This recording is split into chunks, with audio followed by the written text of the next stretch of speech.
Hey you guys, it's your girl T, and yes honey, I'm so sorry it's taking me all week to make a video.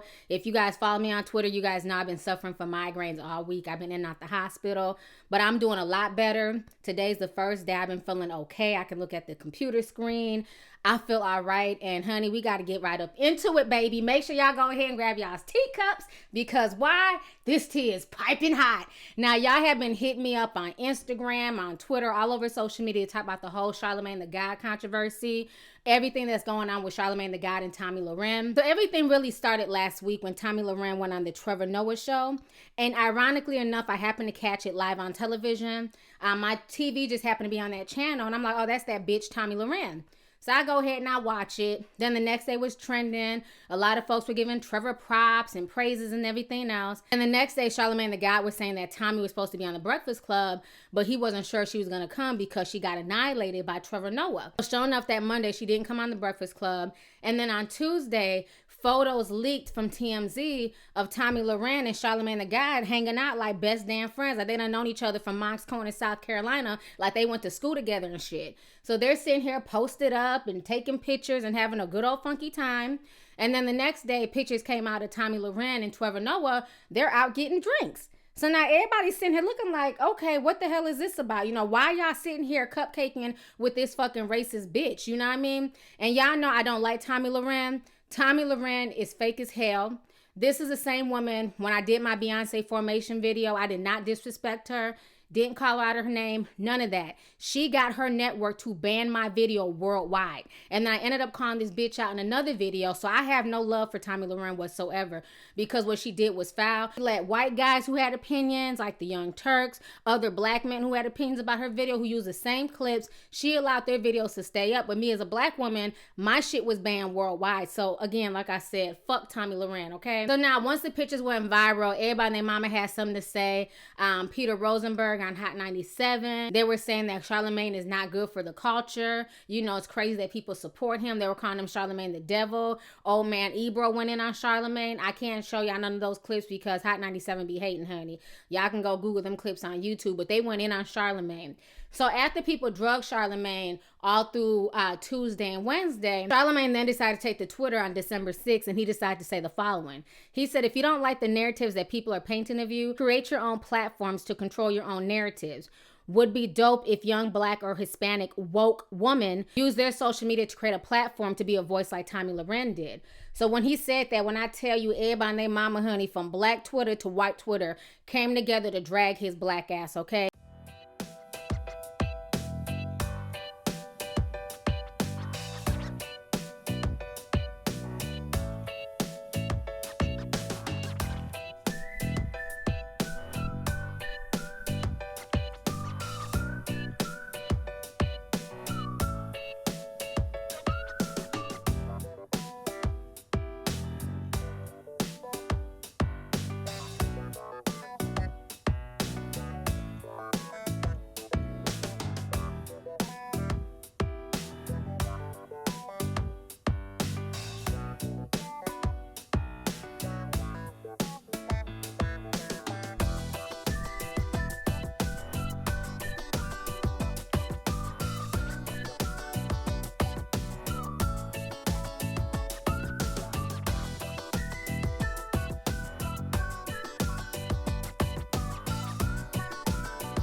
First of all, Charlamagne the God, Tomi Lahren didn't create a damn thing, okay? The Blaze gave her platform. The Blaze was already a big platform on YouTube, and all they did was sit this pretty blonde woman in a chair and have her spew a bunch of bullshit that somebody wrote for her. She's nothing more than a parrot. She's doing nothing more than regurgitating a bunch of old ass or racist old ass narratives, okay? Somebody like myself, I built my own platform. Nobody else built this for me. You know, so while you sitting here fucking praising her, you're not praising people like myself who started from the bottom. I started with not one subscriber and I built this myself. I taught myself how to shoot. I taught myself how to edit. I paid for classes, everything to build my own brand. But you will never see me getting a shout out from him or any of these other mainstream people. So I find that really funny that he can say that black women and Hispanic women need to build their own platforms when many of us have been on YouTube for years building our own platforms as black women and we don't get no fucking shining, especially me.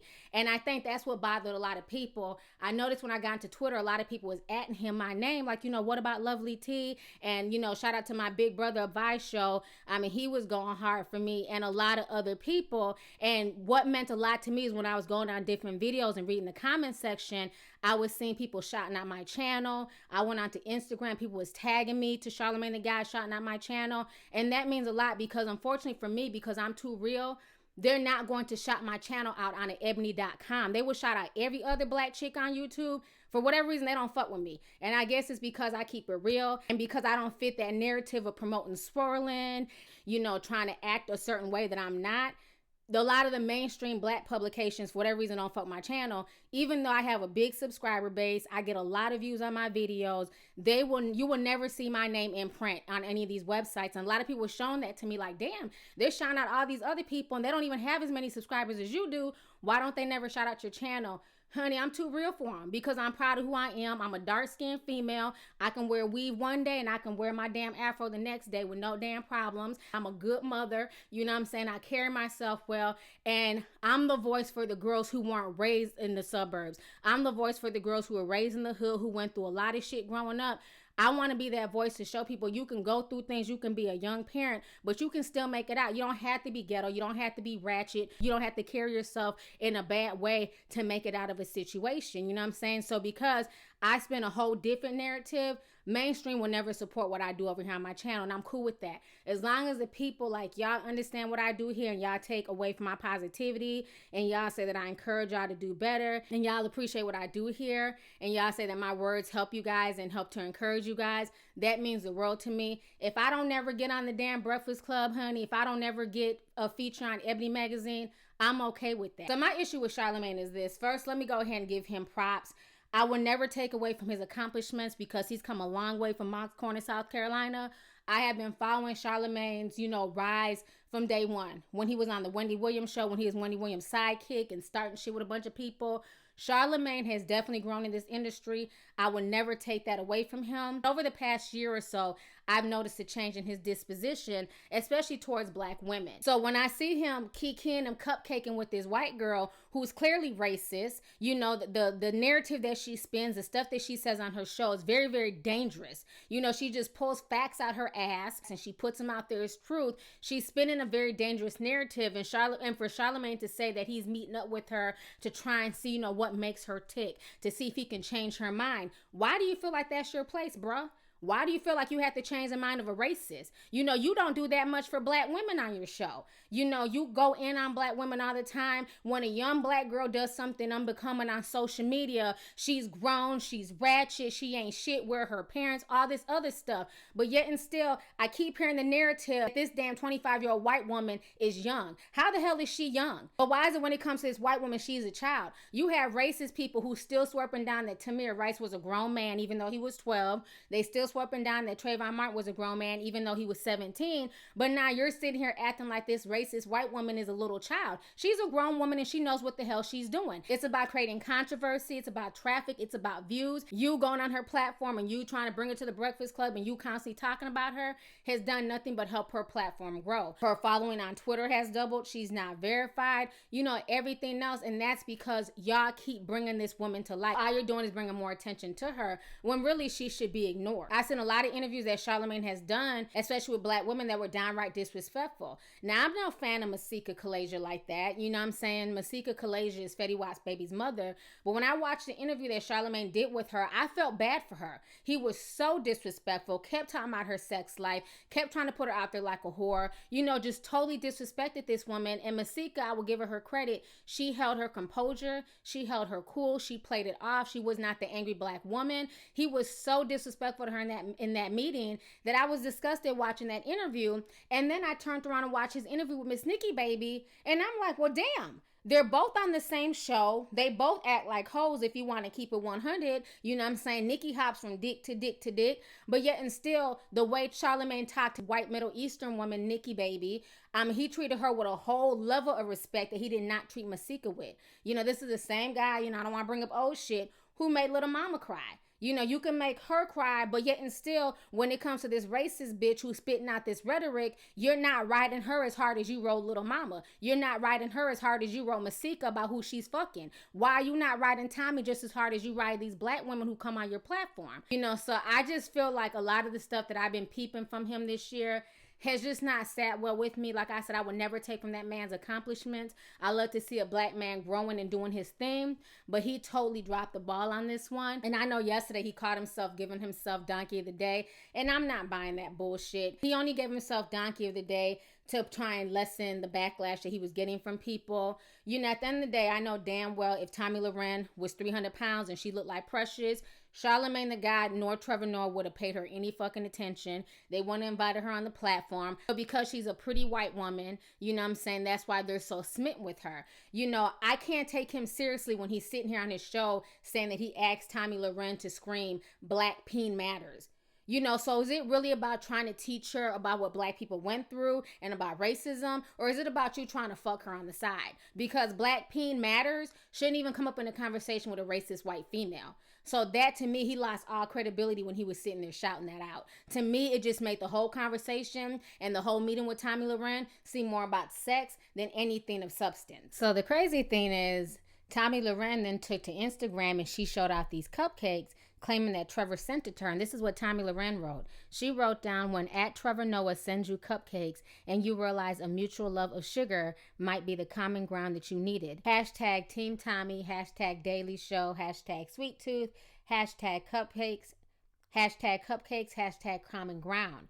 So when that went viral, folks started dragging Trevor and saying, you know, what the hell? Why are you sending this racist bitch, you know, sweet snacks and everything else? After the backlash, Trevor then had to take to Twitter and tell folks to calm down. And he said that he did not personally send Tomi the cupcakes. They were from The Daily Show. They were from his team. And that The Daily Show always sends out people cupcakes for thanking them for coming on the show. Now, my thing is this. Once again, he still has egg on his face because you called yourself trying to befriend this damn racist and take her out for drinks. She knew damn well them cupcakes weren't personally from Trevor Noah. The way she made it seem on that Instagram post with the little sexy face and the doe eyes, she's making it seem like Trevor came to her personally and put the cupcake in her fucking hand. She knew damn well that the cupcakes were not personally from Trevor, but she had no problem insinuating that to cause more drama, to bring her more hits, to make her picture go viral. So this woman knows what she's doing. And that's what happens when you call yourself trying to befriend a damn racist. She will always throw you under the bus time and time again. So once again, Trevor Noah spent the next 24 hours looking bad, people dragging him, cussing him out, only to find out that he didn't even send her the cupcakes. The Daily Show did. So this woman is full of shit. Y'all keep on acting like she's a fucking kid and she don't know what she's doing. She's a grown woman who knows exactly what she's doing, okay? How you doing? That's the real question. You know, while I love Trevor, I think he's a very smart man. He makes a lot of good points, but they lost some credibility when they both decide to sit there and go out their way to kiki and pander to this racist chick. I don't respect that, because I know damn well if this was a white man like Bill O'Reilly, you know what I'm saying, or a white man who had the same philosophy as Tomi Lahren, I really doubt that either of them would really sit down with that white man or try and make that white man see things from their point of view. They would have did the interview on the Breakfast Club and kept it damn moving, okay? You know, so I find the whole situation just really sad. You know, at the end of the day, the damage has been done. Him giving himself Donkey today don't mean shit to me. You know what I'm saying? Because what he said on Twitter, to me, was his real feelings. He really feels like there's black women out here not creating their own platforms, not doing their own thing. And for him to praise this racist woman who did not create her own platform and in the same breath bring down your own people, it speaks volumes to me. You don't see other races caring about what black people think about them. Other races are busy getting their group economics together and creating something for their race. It's only us that feel like we have to go around and, share our thoughts with other people and get them to see our plight and get them to understand what's going on with the poor black community and everything else. It's like, why? Who gives a fuck what she thinks about black people? You know what I'm saying? She should be blasted every single time, not praised and not coddled. This is a 25-year-old grown-ass woman who knows what she's doing. I could see she was 15, but at 25 years old, she knows damn well what she's doing, and she's laughing all the way to the bank. And I also wonder if Charlamagne the God or Trevor would support Stacey Dash or Omarosa in the same way that they went out their way to support this woman. Because, I've heard them going on, well, not Trevor, but I've heard Charlamagne the God going on Stacey Dash. People call her all types of coons and bedwenches and everything else. So it's okay to disrespect her for having her opinion. But when this clearly racist white woman has her opinion, now y'all want to coddle her and, be friends with her and send her fucking snacks and everything else. But again, like I said, I wonder if they would do the same thing for Stacey Dash and Omarosa, or would they have just kept that interview in the studio and nothing more, nothing less. So anyways, y'all, let's go ahead and get the discussion popping. Go ahead and leave a comment. Let me know your thoughts on this entire crazy situation, once again, concerning Charlamagne the God and Tomi Lahren, and also Trevor Noah and Tomi Lahren. How did you guys feel about the whole situation, and how do you feel about Charlamagne the God trying to give himself Donkey of the Day? Are you buying it, or do you think he's only getting himself Donkey of the Day because he's tired of the backlash and he's trying to take some heat off of himself? So let's go ahead and get the discussion popping. Go ahead and leave a comment. All right, deuces. Hey you guys, it's your girl T. Make sure to subscribe, like, and share my videos. You can also visit lovelyti.com to purchase any merchandise. Also, don't forget to click the boxes down below to watch any of my previous videos. Talk to y'all later. Deuces.